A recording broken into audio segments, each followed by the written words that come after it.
नमस्कार मित्रांनो, आज आपण पाहताय की जिल्हा परिषद पंचायत समितींच्या निवडणुकींचं गुगल वाजलेलं आहे आणि आपल्याकडे आज एक ऐतिहासिक क्षण आहे. आपण चिंदोडी या गावामध्ये आहोत आणि नावरे गणातील जे काही दोन्ही पंचायत समितीचे उमेदवार आज एकमेकांच्या विरोधामध्ये निवडणूक लढवणार आहेत. खरं तर ते एक चांगले मित्र पण आहेत, तर ते आज आपल्या सोबत आहेत. सगळ्यात पहिल्यांदा आपण दीपक कोकडे पवार यांच्या सोबत आज चर्चा करणार आहोत. सर, काय सांगाल? तुम्ही म्हटले होते की जर आमचा मित्र जरी समोर उभा राहिला तर नंतर आम्ही त्यांना पाठिंबा देऊ, जर राष्ट्रवादीमध्ये असतील तर. आज ते भारतीय जनता पार्टीमध्ये आहेत, काय सांगाल? हे महायुती म्हणून आपली भूमिका होती ती. आज राष्ट्रवादी काँग्रेस पार्टीने अधिकृत माझी उमेदवारी जाहीर केलेली आहे. आता मित्राची भूमिका ती आता त्याची वैयक्तिक भूमिका आहे, त्यावरती काय बोलण्यात हे नाही. जर महायुती म्हणून मी तो शब्द दिला होता तर कोणी उमेदवार तुम्ही दिला तर माझी 2 पाऊल थांबायची तयारी आहे. पण आता अधिकृत उमेदवारी मला राष्ट्रवादी काँग्रेस पार्टीने दिली तेव्हा मी आता जातोय, लोकांच्या जातोय, प्रचार चालू आहे. काय सांगाल सागर सर? आज आपला मित्रच आपल्या विरोधामध्ये निवडणुकीसाठी उभा आहे, काय प्रतिक्रिया द्याल? खरं सांगायचं तर मैत्री आणि राजकारण हे 2 विषय वेगळे आहेत. मित्र म्हणून आणि मैत्री म्हणून आमचं ते नातं कायम राहणारच आहे.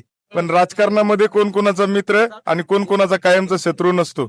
परंतु मैत्रीच्या नात्यामध्ये आम्ही आजही आमची ती मैत्रीचं नातं घट्टच आहे, त्याच्यामध्ये कुठलाच वाद नाही. राजकारण हे घडीचा डाव असतो, 4 दिवसाचं राजकारण असतं, त्यानंतर आपलं नातं हे जपायचं असतं. आणि तुम्हाला काय वाटतं आता सध्या जो काही प्रचार आपण करत आहात? आताच आपण पाहिलं की राष्ट्रवादीचे जे नेते होते आदरणीय अजितदादा पवार साहेब, त्यांचं निधन झालं. त्यानंतर जनतेमधून काय प्रतिसाद आहे, काय सांगाल? खरं तर आता ही जी काही घटना घडलेली आहे, ती जी घटना अतिशय दुःखद आहे, वेदनादायी आहे. त्याच्यामुळे आता पुढची दिशा अजून काही ठरवलीच नाही. म्हणजे आता ते ज्या निवडणुकीला उत्साह होता तो उत्साह आमचा पूर्णपणे आता हे झालेला आहे. आता बघू पुढे पक्ष आदेश कसा येतो त्यानुसार आम्ही निर्णय घेऊ. सध्या प्रचाराची दिशा काय आहे? नाही, सध्या पूर्णपणे बंद आहे, प्रचार आमचा पूर्णपणे बंद आहे. तुम्ही काय सांगाल सर? आता अजितदादांचं निधन झाल्यानंतर राष्ट्रवादीला कुठेतरी एक भावनिक प्रतिसाद देखील मिळणार आहे, या सगळ्याकडे आपण कसं पाहता? असं काही नाही. अजितदादांचं जाणं हे फक्त राष्ट्रवादी पक्षासाठी नाही तर संपूर्ण उभ्या महाराष्ट्रासाठी आणि सर्वच पक्षांसाठी ते वेदनादायी होतं. अजितदादा पवार हे काय कोणा एका पक्षाचे किंवा एका जिल्ह्यापुरते मर्यादित नव्हते. ते फार मोठं नेतृत्व होतं. त्यांना मानणारा वर्ग सुद्धा महाराष्ट्रामध्ये फार मोठा आहे.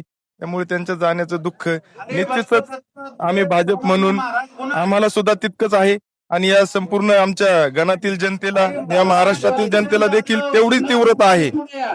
ठीक आहे, तर आता आपण ही जी लढत आहे ही राजकारणामुळे दोन्ही पक्ष वेगवेगळे लढत असल्यामुळे कदाचित ही लढत रंगतदार होण्याची चिन्ह आहेत. तर सगळ्यांचं लक्ष जे आहे ते या लढतीकडे लागलं आहे. 2 मित्रांपैकी कोण या निवडणुकीमध्ये बाजी मारणार हे आता जनताच ठरवेल. धन्यवाद.